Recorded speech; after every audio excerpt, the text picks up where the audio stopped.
Hello, team. How you going?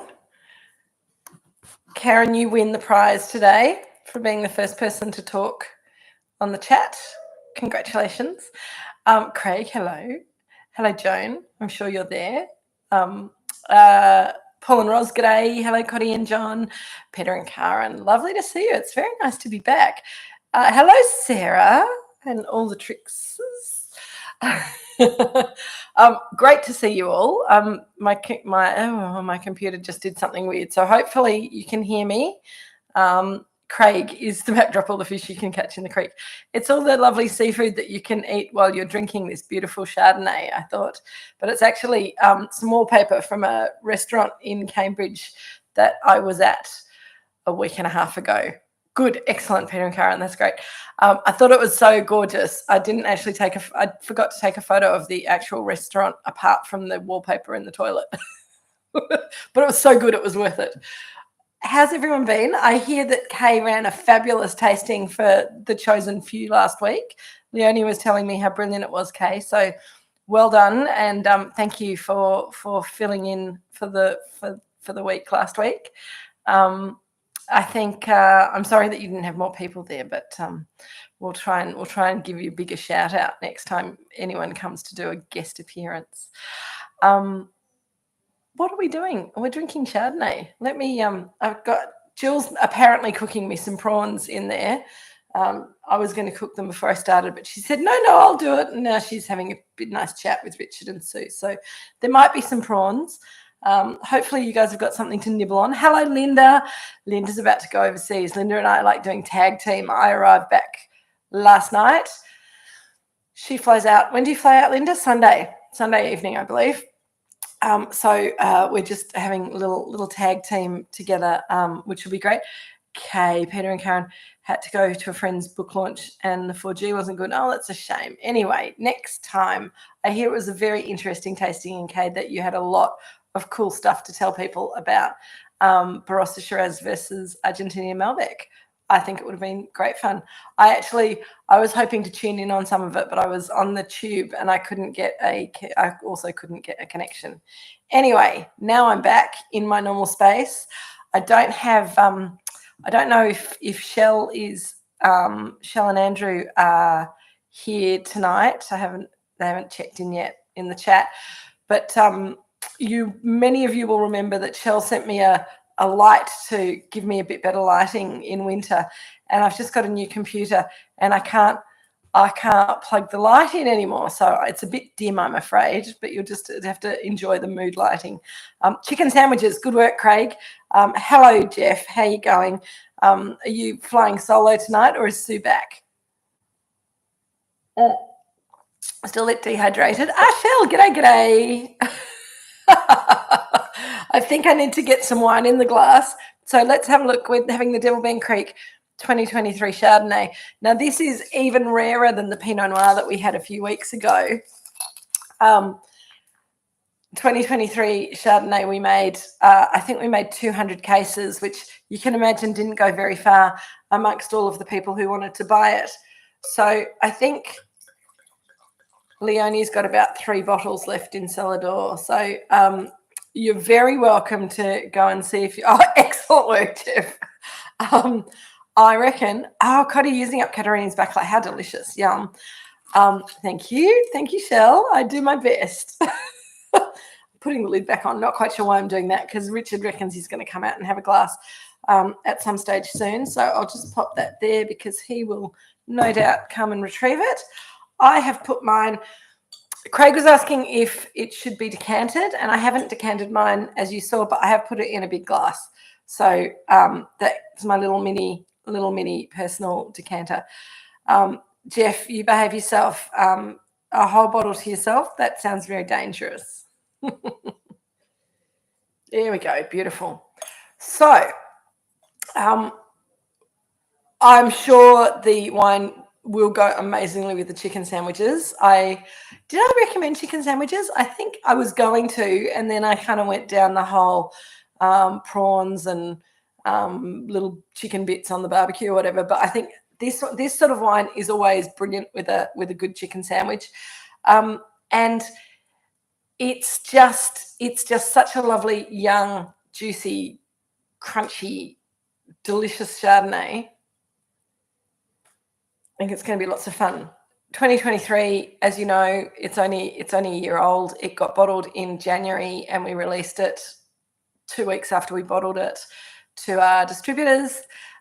They've taken everything that we've got. So if you do like it, then you're going to have to do what you did with the Devil Bend Creek Pinot and Google it and buy it from a retailer. Unfortunately, I did have a quick look because I thought I might be able to point you in the direction of who's got it. And I had a bit of trouble with that. I found one person who had it, but I can't remember who it was. And I think they're Queensland based. So anyway, if you do like it, then it again, stupidly on their behalf, but fantastically for you guys, it seems to be being having its normal discount that it's had in the past when we used to make lots of it. So I think it was about $27.99 or something on the website when I found it. It should retail for $30. So, you know, that's all right. And it's a wine that, so Devil Bend Creek, as I think I've already sort of talked to you about this before, but Devil Bend Creek was a wine that we started making so that we had somewhere to declassify the wine that wasn't necessarily quite complex enough, not showing quite the characters that we wanted to see for the estate level wine or the single vineyard level wine. And I think that it has become in recent years a little bit of a special treat for the restaurants and retailers who know it, because we don't really have any fruit that needs, well, we haven't had for the last many years, we haven't had enough Chardonnay fruit at all. And it's been small quantities, but it's been really high quality. So this fruit got designated to the Devil Bend Creek Chardonnay really only so that we could have a Devil Bend Creek Chardonnay to sort of keep the label going for another year. I think it does have a little bit of a more slightly forward character to it. And some of the fruit that went in here is fruit that is from the young vines that we planted in the McIntyre vineyard.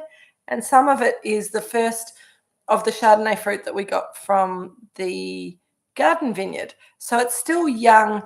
It does not have very much, if any, Robinson at all, Craig, because the Robinson Chardonnay is too expensive to go into this wine these days. But good guess. So the garden vineyard, Sue and Daryl planted some Chardonnay for us in the garden vineyard a few years ago. 2023, we got a very small crop off it because we had problems with deer. And this year we got a much better crop off it, and we're hoping for good things, but it probably will still go here while those vines are quite young. Speak of the devil. So I'm just talking about the fact that some of your Chardonnay went into this. Oh, yeah. Nice. It's lovely. Bring your glass in. Tell Richard to come in and bring your glass in and have a glass. Welcome home, Kate. Thank you, Sue. It's nice to be home. No, she's not eating her breakfast. Oh, dinner, whatever. It feels like breakfast time for me. This is good breakfast wine. Thank goodness. So for me, this wine has this really lovely, it's got a really lovely lemon citrus aromatic to it, but it's also got a character that reminds me a little bit of like a washed rind or a hard cheese that's been aged under cloth, wrapped in cloth. It's got this slightly cheesy, funky kind of aromatic to it, which I think is rather lovely. Okay, honey lemon chicken with rice and veggies. Yeah, I reckon this would go well with that too. Hello, Richard. Richard's come to get the wine. It's got a little, well, I'm not sure. I think it might actually, Richard lit me a fire, which is lovely, but it has been a little bit smoky. So I'm not sure if the wine's, I don't know if you guys are seeing a slightly smoky character in this wine, but I'm seeing a slightly sort of flinty, earthy character, which might be being sort of exaggerated by the smell of the fire. But I think it's rather nice. Hello, Jack and Zach. Good to see you. And Hannah as well. Lovely Chardonnay. Good breakfast, lunch, and dinner wine. Absolutely. Tempura prawns for Shell and Andrew, plus a sushi roll.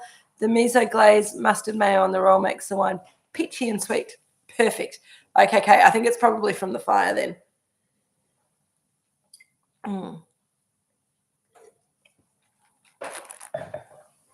Coddy's got the smokiness from the fire going as well. On the palate, this has got that beautiful 2023 acid. Hello, Dies. How you going? Lovely to see you again. We've just started tasting, so you haven't missed much, just my usual kind of pre-tasting drivel that I go on with. I love, and this is one of the reasons that this fruit went to the Devil Bend Creek Chardonnay, because it doesn't need time to kind of pull itself together. It's very pure. It's very focused. It's got this lovely acid line to it. It's like someone squeezed some lemon juice into it almost. It's got that real kind of lemony, citrusy kind of character. It does have a beautiful peachiness as well, Shell, but I think that it does need food to bring that forward. And the nose is opening up, but it's got this lovely cheesy note and a slightly sort of bready note. I got home late-ish last night. I got back to Moorooduc at about 8:30 to pick up Polly, and we got home and I was wide awake. So I thought I'll make some focaccia dough and bake it in the morning. So I made some focaccia, and I think this might be quite nice with it. So I'm going to have a little bite of this while I wait for my prawns.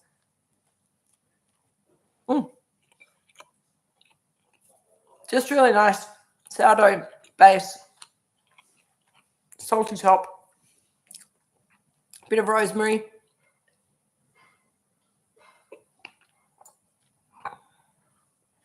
And just that little bit of salt and bread is bringing that peach up really nicely. So I do think it's a wine that needs a bit of food. Jeff wants to know if there's such a thing as soft acidity, or is the fruit working well with it? So the acidity is there, but it's a ripe acidity. So it's kind of like, so there is that kind of fruit richness to it that makes the acid nice and refreshing rather than sharp and vinegary, if that makes sense. I think soft acidity suggests that there's not a lot of acidity, but I know what you mean, Jeff. I think it's just in really nice balance with all the other characters of the wine. Craig, is this typical of the year, i.e. quite something ripe and fruit forward? So 2023 was quite a cool year, quite a cool summer. We had sort of, but we also had very small crops, particularly for Chardonnay. So we had poor weather during flowering and fruit set. This is kind of, I feel like a broken record every year. But we've had a run of years where we've had really difficult weather during flowering and fruit set, and 2023 was one of those years. We probably got, some people didn't get any fruit from their Chardonnay vines. Oh, okay, Coddy. Yeah, so I think the temperature does make a difference in how sharp the acidity is, and the warmer the wine is, the more the fruit will kind of shine through, and that'll bring the acid back into more balance. So acid and fruit forward, yeah. So the acid and the fruit forwardness is a result of that small crop, cool summer kind of. So the vines didn't have to struggle to ripen the fruit because there was hardly any fruit on the vines, but the fruit didn't ripen fast because it was quite a cool summer, and it just ripened slowly and evenly over the ripening period, which means that we get that kind of lovely fruit intensity and fruit forward character, but the acid hasn't dropped out of the wine because it's been cool enough that that the acid holds. So it's one of those tricky things about climate and weather. Climate being sort of the characters that you see year in, year out. The fact that we call ourselves a cool climate region here in the Mornington Peninsula doesn't mean that we never have a warm summer, but the weather that you get each year gives the characters to the vintage of wine that you're looking at. Here come my prawns. Woohoo! I hope you've got some for you too, Jill. Yes, we have. Show the prawns. Where they across Oh, lovely. Thank you. They can just go down Not there, as good as Peter's the plating's pretty good, Jill. not too bad, No, is it, for an old lady? No, you've done very nicely. Thank you. And they smell delicious. I'll get stuck into them in a minute. So if you have warm weather, people think, well, that will make riper fruit, but sometimes it's not the case. The fact that we had that long, slow ripening, the fruit is complex and ripe, and the acid is sharp and forward, is a real kind of reflection of all of the things that we saw in 2023. So I think that we'll find all of the Chardonnays from 2023 have that kind of acid line. The wines from the older vines have a bit more complexity and a little bit less sort of just forward fruitiness. And they'll take a bit longer to be ready to release. So we won't get a chance to look at those wines for a little while. The 2023 Estate Chardonnay will probably release towards the end of this year, although there'll be pressure on us to release it before then. We'll have a little look at it. We might have a look at it with you guys a bit early and see how it's going.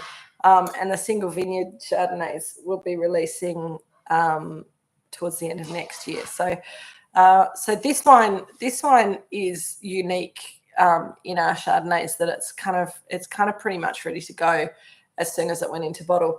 That's partly because it doesn't have any new oak, and partly because it's from that younger vine fruit. So it's not as complex. So it didn't need to sort of evolve as much as some of the more complex wines. Now I can smell prawns and garlic, so I'm gonna have to get stuck into one of those, I think. Did Jill bring you some prawns, Richard, or you don't get prawns? Aha. Okay, cool. Here's my prawn.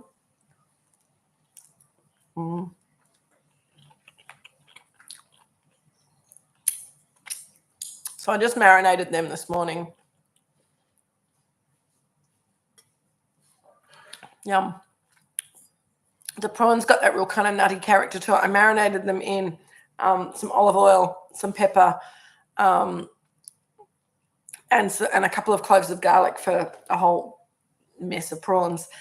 A little bit of lemon rind grated into it, and the flavours are incredible. And Jill's just put a little bit of salt on top after she's cooked them. Really delicious. Okay,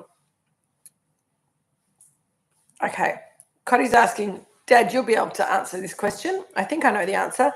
The Garden Vineyard Chardonnay vines, we got our first fruit from those vines in 2023, didn't we? So they would have been maybe 3 years old then. So they'd be. I think it was a bit before then, but this year's the first time we had a substantial. He said they can't hear you when you sit there and talk, so you have to either come here or keep your answer short. As I said before, Richard has confirmed that this year was the first year that we got a substantial crop. So 2023 was the year that we had a lot of the deer got into their vineyard, and there was some deer damage, so we lost quite a lot of fruit to that. And prior to that, the vines were probably 3 or 4 years old in 2023, so they're quite young. It's taken them a little while to kind of get to being ready to make wine from the fruit, but they're still pretty young compared to the vines here and the vines at the Robinson Vineyard that are 20, 30, 40 years old. Does the older oak impart less oak character? Yes. So, Jeff, good question.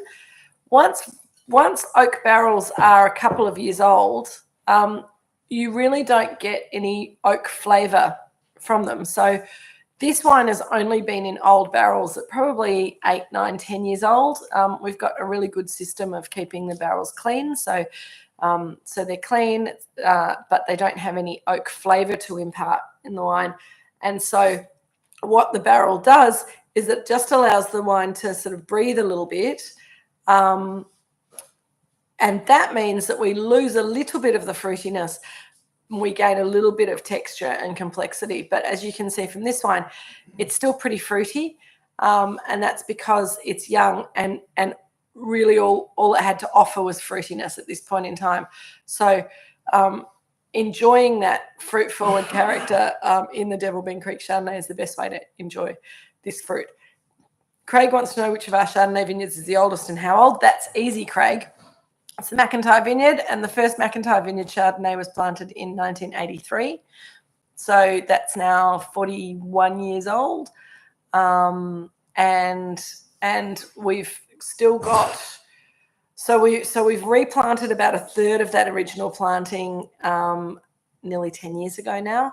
But we also have a second planting of Chardonnay down the back of the property that was planted maybe 8 or 9 years after the original Chardonnay vines. So those Chardonnay vines down in the new vineyard are about 32 years old. And the Robinson Vineyard has got some older Chardonnay vines and some younger Chardonnay vines as well. So, okay, Peter and Karen want to know, what's the advantage of an old oak barrel over a stainless steel one? It's that breathability. It's that in an oak barrel, the wine is able to expand and contract, and it sort of soaks into the pores of the oak a little bit and comes out of the oak again. It just lets that volume of wine breathe a little bit, because a little tiny bit of oxygen comes in through the grains of the oak staves, and it's very, very subtle. But a stainless steel vat will keep all the air out and doesn't allow the wine to sort of grow and shrink with temperature and with time of the year. So we really like the way that oak allows the wine to be a bit of a living thing for a while. We also have for quite a long time have made our wine without sulfuring it straight after the primary ferments, because we want the wine to go through a malolactic fermentation, but we don't want to inoculate for malo. We want to rely on the natural malo bug to do the job for us, which means that if we added sulfur straight after the primary ferment, then that would kill any bugs, any yeast, anything that was left in the wine, and it would be just wine. Whereas if you leave it unsulfured, then things can still grow in the wine. And that sounds a bit gross, but because the wine has a low pH and has good acidity, and because our winemaking is fairly fastidious in the way we keep things clean and tidy, we tend not to, and we always touch wood, but we tend not to get nasty bugs. And without adding sulfur to the wine, it means that the malolactic fermentation can happen when it's ready. So it's a slower, more natural process. So the wine is actually a living thing. It's got living organisms in it, hopefully all the good ones. When we have the wine in barrels, it means that we've got small batches of the wine. So we have to make sure that the barrels are really clean and really good condition, which we do. We have a hot water washer and we have a steamer to really kind of clean up those barrels and make sure they don't shrink. And I think that they work really, really well. Cody wants to know, are barrels kept separate, so only whites in some, reds in others, or do they get mixed? So we never put white wine in barrels that have had red wine in them, but we do sometimes put red wine in barrels that have had white wine in them, if that makes sense, Cody. So some barrels are always white wine barrels for their whole life. Other barrels are red wine barrels for their whole life. And some barrels are white wine barrels when they're young, and then they become red wine barrels later on. Jeff, do vines have a lifespan, and does it vary by variety? It doesn't really vary by variety, Jeff, but it varies depending on how much trunk disease is around. And we have a trunk disease all through Australia that is colloquially known as dead arm. It's called Utipa is the proper name for it. It nearly fell out of my brain, but it popped back in again just before Dad told me what it was. And Utica comes in through pruning wounds and works its way down through the trunk of the vine and sort of slowly kills the vine. If you can cut that vine off below where the Utipa's got down to, you can grow healthy canes up from below it and get rid of the Utipa. If it goes down underground, then the whole vine, it will probably live for another 10, 20, maybe 30 years with Utipa. Doesn't kill it straight away. It kills it very slowly, but it makes it much less productive. It can actually sometimes weirdly produce better quality fruit because the quantity of fruit is reduced. But yes, Utipa is the biggest problem for vines aging for a long time. A vine that has been grown on its own roots in an area where there's not phylloxera. So phylloxera is the other thing that's going to kill vines. It eats the vines from the roots up. It's a little bug. We don't have it on the Mornington Peninsula at the moment, but it's in the Yarra Valley and it seems to be spreading to a larger part of the Yarra Valley all the time. So it's very likely that it's going to come here eventually. But phylloxera is the other thing that is a problem for vines that are Vitis vinifera, which is the European grapevine genus.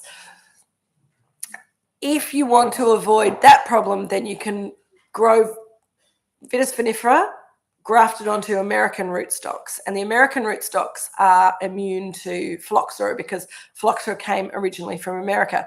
It got brought to England by plant collectors who brought vines back from America in their own soil. And then those plant collectors were so envied by the French. Then the French took some of their vines from the UK over to France, and the whole of the European wine industry was destroyed by this dreadful vine louse that came across from America via England to France and the rest of Europe. It came to Australia about 50 years later and did the same thing to a lot of Australia. It's never been in South Australia. It's not been in certain parts of Victoria, including the Mornington Peninsula. But once it's in the soil, you can't get rid of it. So grafted roots is the only way that you can deal with phylloxera once it's infested the soil. The disadvantage of grafted vines is that they tend not to live as long as vines that are grown on their own roots. So a healthy vine grown on its own roots can live for longer than 100 years. And there are vines out there that have been in the ground and are still alive and still producing fruit that are maybe 250 years old. Chateau de Bilque's got some of the oldest Shiraz vines, and they're older than anything that's grown in Europe because of phylloxera. Vines that are on grafted vines that are on American rootstock tend to really only live for sort of 40 to 50 years generally, and then they have to be replaced. So there's lots of stuff. There's lots of different permutations, combinations that affects a vine's life, but I think 41 years old for our Chardonnay vines is pretty good. They do have phylloxera, which is why we've replaced some of them with new vines on rootstock. Not phylloxera, God, Utipa. We don't have phylloxera here, jet lag. So our old vines, all of our old vines have got a little bit of Utipa, but the new vines are on rootstock, and we've got much better at pruning, so we don't leave such big pruning wounds, and we disinfect the wounds as we go these days. So it's much harder for the disease to get into the vines. So there's been a lot of evolution and learning about these things over the last 40 years. Okay, next question, Craig. We see quite a lot of wineries trying concrete amphorae. What does this do to the wines? I can't see the advantage. Well, Craig, we haven't invested in amphorae yet. I'm going to have another prawn, excuse me. I need a bit of nourishment for this question. And a sip of wine. Just to keep you all on your toes. Amphorae are very sexy and cool at the moment. A lot of people say the egg-shaped concrete vessels, which are sort of a version of the amphora, are also very fashionable.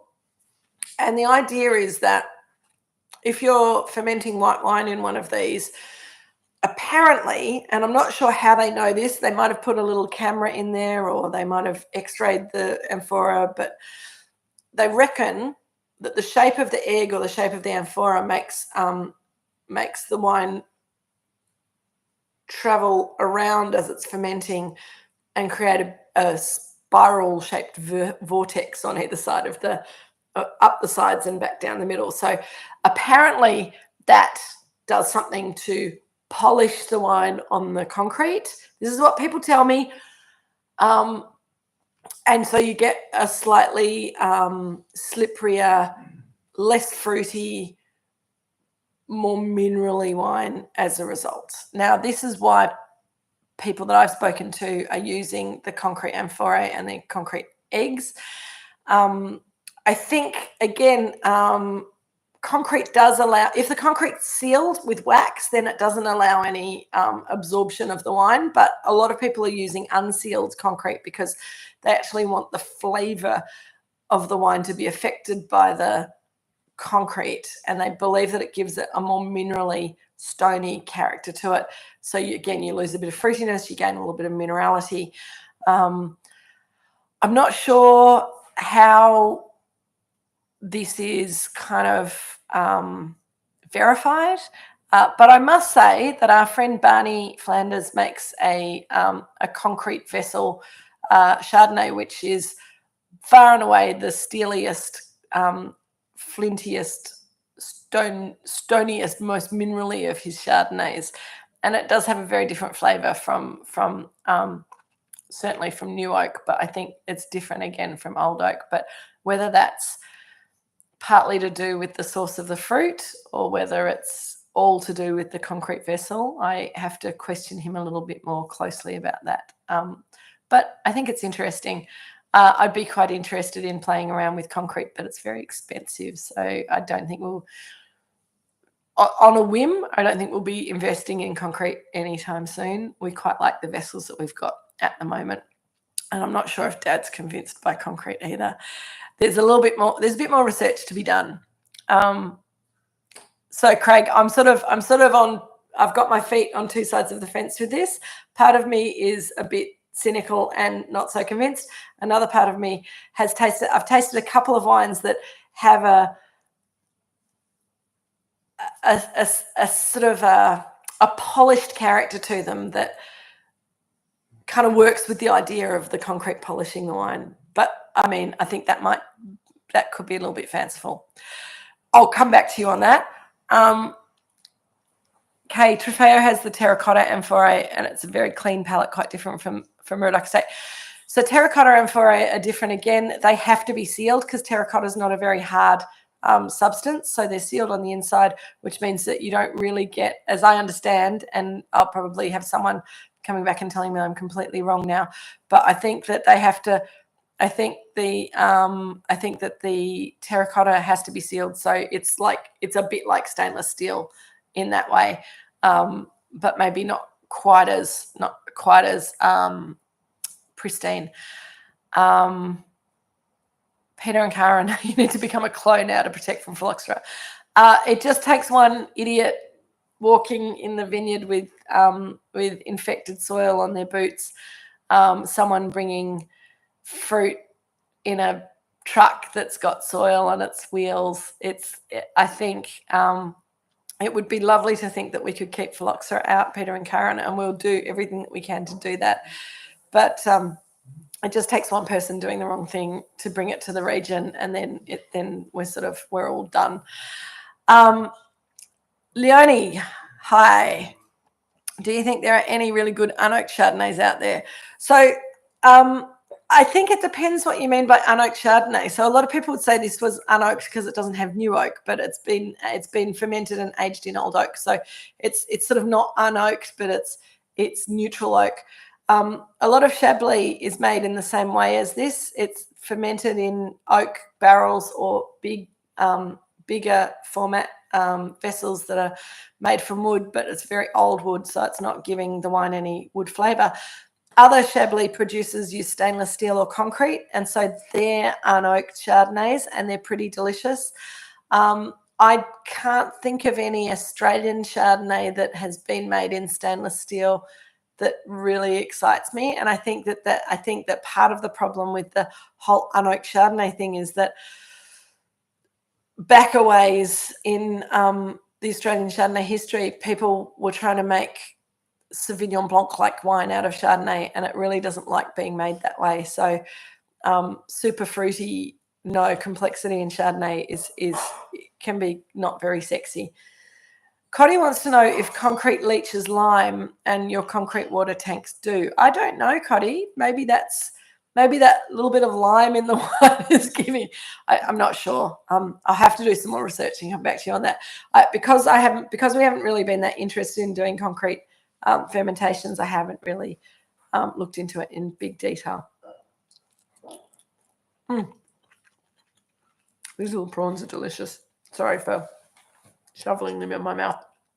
Craig, I sure did taste some English wines while I was away. I had a beautiful Blanc de Blanc from Hattingley Estate, which was delicious. It was a 2015 vintage, really amazing, sparkling wine. There's a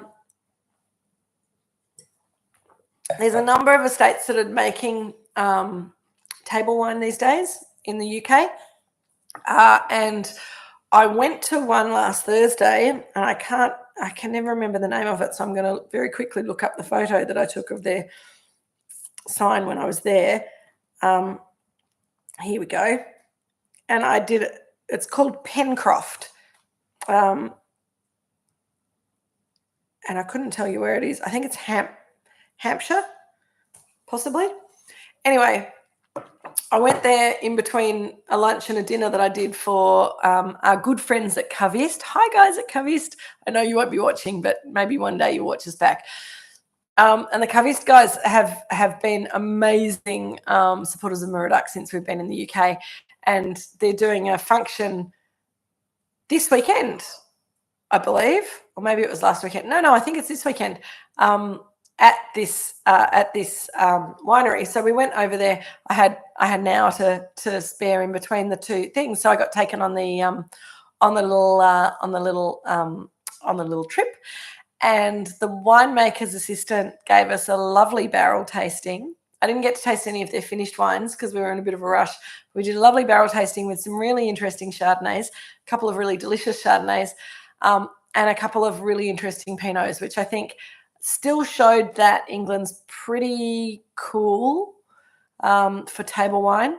But there was one Pinot that had quite a lot of carbonic maceration work done early on, and it was pretty, and it was quite tasty. It had a lovely aromatic to it.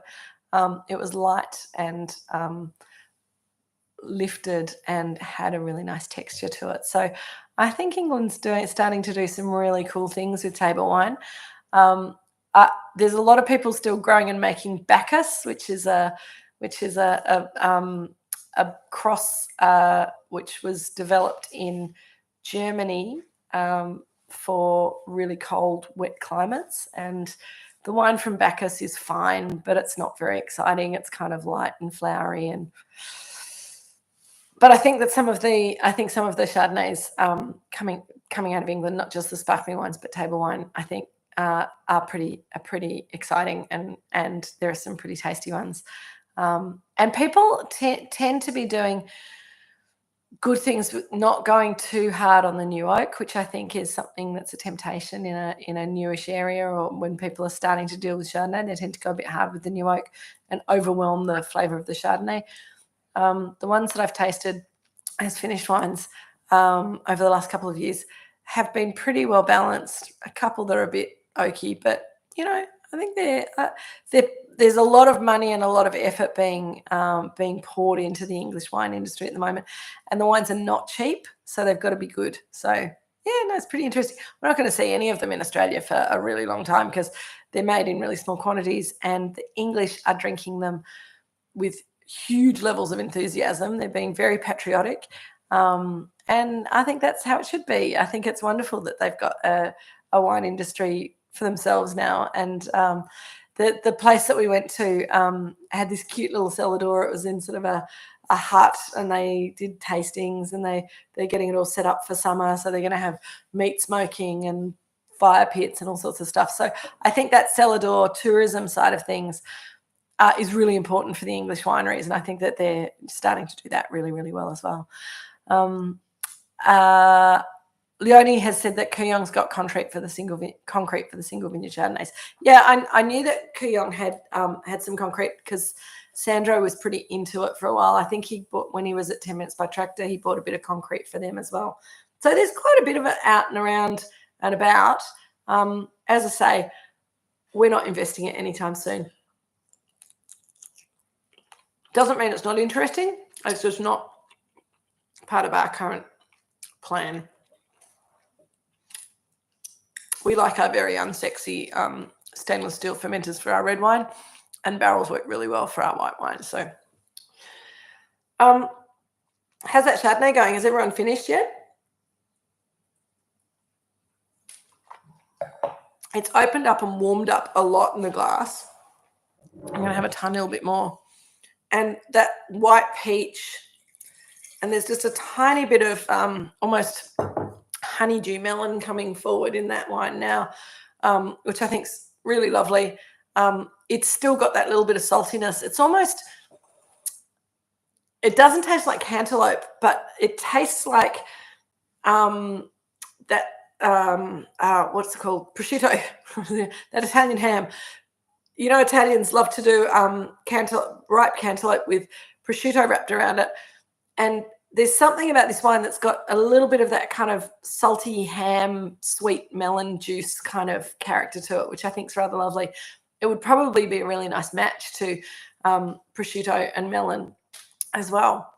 It's a good, yeah. The wine's changing really nicely, isn't it? Craig decanted it, and the acid's tamed down and integrated, clean taste. Yeah, and I think that's part of the problem with releasing it so early. And we had a lot of pressure, you know, because we didn't make very much of it, and because we've been sold out for a year. Our distributor said, look, we can sell it whenever you release it. Why not release it just before Christmas? We weren't able to do that because it wasn't ready to be bottled. So they said, we'll release it in summer and we'll sell it in summer because it's a lovely summer wine. I think that the wine will be even more delicious this time next year, but there won't probably be any bottles for us to be able to test that theory, which is a little bit sad. Now, I'm going to have to rely on you guys to remember how this wine tasted, because I decided for this box that we wouldn't do the half bottle thing and just drink half of this bottle and keep the rest for the Kooyong, not the Kooyong. God, come on, brain. You can do this.